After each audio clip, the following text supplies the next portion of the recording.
आदाब दोस्तों, मैं खुशबू अख्तर और आप देख रहे हैं पल पल न्यूज़। आज 9 अप्रैल है और मिडल ईस्ट से जुड़ी बड़ी खबरों के साथ हम आपके सामने हाजिर हैं। उन खबरों पर बात करना ज़रूरी इसलिए भी है कि पूरी दुनिया को ये खबरें झकझोरती हैं, पर ये खबरें टीवी डिबेट्स में नहीं आती, लेकिन ज़मीन पर इंसानियत रोज़ दम तोड़ रही है। तो बढ़ते हैं पहली खबर की तरफ। जंग के बीच गजा में राहत की उम्मीद दिखाई पड़ रही है। हमास के हुमास बदलान ने कहा है कि जंग हमेशा चल नहीं सकती, सीज फायर ज़रूरी है। मिस्र की तरफ से 50 से 70 दिन के सीज फायर प्लान की बात की गई है। 5 इजरायली और 300 फिलिस्तीनियों को कैद से रिहा करने की बात चल रही है। गजा की सड़कों पर खून है, बच्चों की चीख पुकार है, लेकिन सवाल ये है कि क्या अमेरिका और इजराइल जंग रोकना चाहते हैं या हर सच्ची आवाज़ों को हमेशा के लिए दबा देना चाहते हैं। बढ़ते हैं दूसरी खबर की तरफ। महमूद अब्बास ने हमास को गजा में कत्लेआम के लिए जिम्मेदार ठहराया है। अब्बास का कहना है कि हमास इजराइल के जेनोसाइड को बहाना बनाना उन्हें बंद कर देना चाहिए।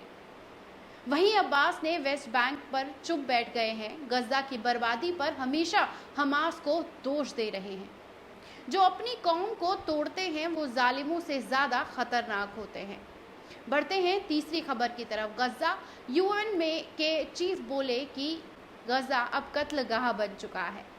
एंटिनो गोटरेस बोले गजा एक किलिंग फील्ड है जो एंडलेस डेथ लूप में चल रहा है। 6 यूएन स्कूल बंद करने पड़े। 70% पानी की सप्लाई बंद कर दी गई। दवा, पानी, बिजली सब ठप हो चुका है। क्या यही है मानवाधिकार की परिभाषा? क्या यही है सुपर पावर इंसानियत? भूखों की कतार पर लगातार हमले हो रहे हैं। खान यूनिस से ये खबर चैरिटी किचन पर बमबारी करने को लेकर सामने आई है, जिसमें 6 लोग शहीद और 10 लोग जख्मी हुए हैं। जो भूखा है, निहत्ता है, जिसके हाथ में सिर्फ एक कटोरी है, उस पर बम गिराना कौन सी इंसानियत है? बढ़ते हैं अगली खबर की तरफ। गजा के लोग मौत की जाल में पूरी तरीके से फंस चुके हैं। गुटेरस ने कहा कि 23 लाख लोग इंतजार कर रहे हैं, मगर बॉर्डर क्रॉसिंग पूरी तरीके से बंद कर दी गई है। गजा एक ब्लॉक जेल है जहां हर शख्स सिर्फ मौत का इंतजार कर रहा है। बढ़ते हैं अगली खबर की तरफ। अमेरिका ने यमन पर 22 एयर स्ट्राइक की है। सनाईब अल हुदैदा में 6 लोगों की मौत, जिसमें 2 बच्चे और 1 महिलाएं शामिल है। कम्युनिकेशन नेटवर्क को भी पूरी तरीके से तबाह कर दिया गया है। बच्चों के शव अस्पताल में पड़े हैं। क्या यही है अमेरिका का जवाब और क्या यही है उसका लोकतंत्र? बढ़ते हैं अगली खबर की तरफ। ईरान की चेतावनी।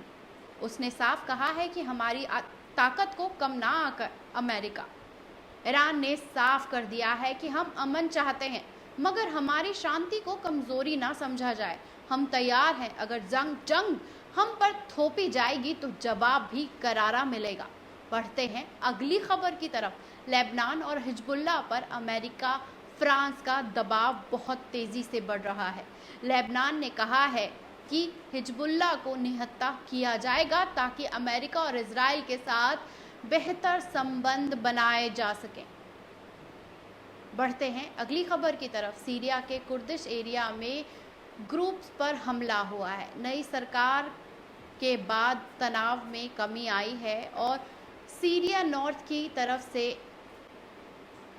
राहत की खबर आई है। ये सिर्फ आंकड़े नहीं है, ये वो सच्चाई है जो आपके ज़मीर को जगाने का काम करती है। जब मीडिया चुप हो तो आवाज़ उठाना मुश्किल हो जाता है, पर हमारा फ़र्ज़ भी बनता है कि हम इन पर लगातार बात करें, अपनी बात कहें और जनता के सामने चीख पुकार में जो लोग मौत का इंतज़ार कर रहे हैं उस डेथ होल लूप में, उसको पूरी दुनिया को दिखाएं। क्योंकि ये टीवी डिबेट्स में दिखाई जाने वाली खबरें नहीं है, क्योंकि इससे टीआरपी नहीं आती है।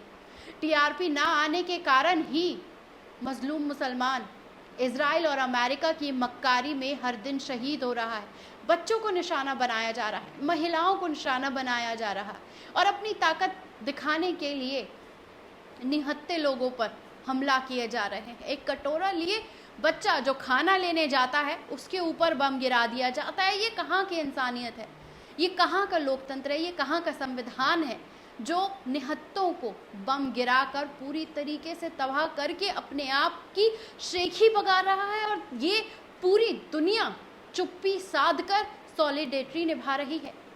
और ये किस बात की सॉलिडेरिटी है जिसमें आम लोगों का खून बहता हुआ देख लोगों की रूह नहीं कांप रही, इन लोगों के हाथ नहीं कांप रहे।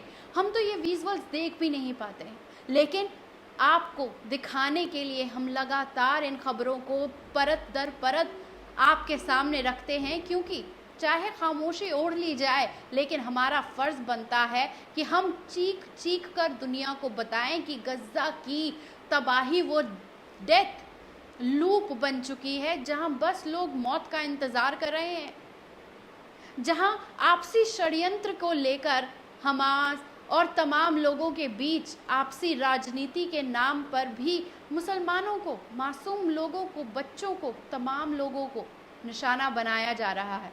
अमेरिका को अपनी शेखी बगारनी है तो यमन में 22 एयर स्ट्राइक करके अपनी बात को बड़ी साबित करके अपने आप को दिखाना चाहता है कि वो कितना बड़ा दादा है। लेकिन मासूमों का खून बहता हुआ देख किसी को शर्म नहीं आती कि किस तरह से मिडल ईस्ट को इन लोगों ने आग में झोंक दिया है और उस आग में झोंक देने की वजह से ही त्राहिमाम त्राहिमाम त्राहिमाम तमाम मुल्क में छा गई है। कैसी लगी ये रिपोर्ट कमेंट बॉक्स में आकर अपनी राय देना ना भूलिएगा। शुक्रिया।